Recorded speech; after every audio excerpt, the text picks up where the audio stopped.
BNP একটা বিশাল দল, আমাদের বিএনপির একেবারে তৃণমূল থেকে শুরু করে আমাদের কাছে একটা হিসাব আছে, আমাদের যে মাসিক চাঁদার একটা সিস্টেম আছে, আমরা যদি ঠিকভাবে চাঁদাটা তুলতে পারি সারা বাংলাদেশ ভেবে একেবারে ওয়ার্ড থেকে শুরু করে কেন্দ্র পর্যন্ত অঙ্গ সংগঠন, তাতে আমরা মাসে 7,71,42,000 টাকা আমরা তুলতে পারি। এটা হলো একটা নর্মাল চাঁদা, 10 টাকা 5 টাকা বিশেষ যেটা আছে। আর এর বাইরেও কিন্তু আমাদের ডোনেশন আছে, আমাদের অনেক পার্টির আবার যারা আমাদের অবস্থা সম্পন্ন তারা আমাদেরকে সহায়তা করে।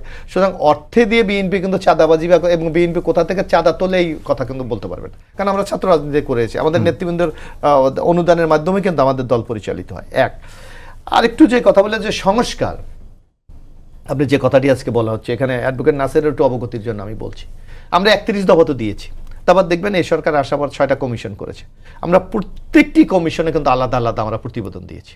আপনি সাংবিধানিক কমিশনে আলাদা দিয়েছি, আমরা বিচার বিভাগে দিয়েছি, পুলিশে দিয়েছি, নির্বাচন কমিশনে দিয়ে, সবগুলি কিন্তু আলাদা আলাদা। আমরা যে দেই নেই এটা আমার মনে হয় অ্যাডভোকেট নাসিরের কিছুটা হয়তো ল্যাপস আছে এখানে, কিন্তু আমরা প্রত্যেকটা কিন্তু আলাদা আলাদা দিয়েছি, আমরা আলাদা বলেছি যে এই জায়গায় করা যায়। তারপরে 31 দফায় আপনি দেখবেন আমরা একেবারে ডিটেলস বলেছি যে আগামী দিনে বাংলাদেশটাকে রূপান্তর করার জন্য এই জায়গাগুলিকে আমাদের রিপেয়ার করা উচিত, রিপেয়ার করা উচিত। তারপরেও আমাদের আরেকটা বক্তব্য আছে, যদি এর চেয়ে বেটার কেউ কিছু দিতে পারে 31 দফাতে যদি আপনি ভালো আমরা গ্রহণ করার জন্য কিন্তু আমাদের নেতা স্পষ্ট ভাষায় বলেছে তারেক রহমান, আমরা যে কোনো বেটার প্রস্তাবকে আমরা অ্যাকসেপ্ট করবো।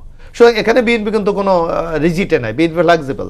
সুতরাং আপনি আগামী দিনে গণতান্ত্রিক বাংলাদেশ তৈরি করতে আপনার যেই ধরনের প্রক্রিয়া গ্রহণ করেন বিএনপি সেই দিকে আছে, কিন্তু আপনাকে দেখতে হবে এই প্রক্রিয়া করতে গিয়ে আপনি দীর্ঘ সময় নিচ্ছেন। কারণ আমরা একটা কথা বলছি যে ইউনূস সাহেব বলছে নির্বাচন দিয়ে দেবে, আমরাও বিশ্বাস করি, কিন্তু আপনি একটা রোড ম্যাপ দিতে আপনার সংকটটা কোথায়?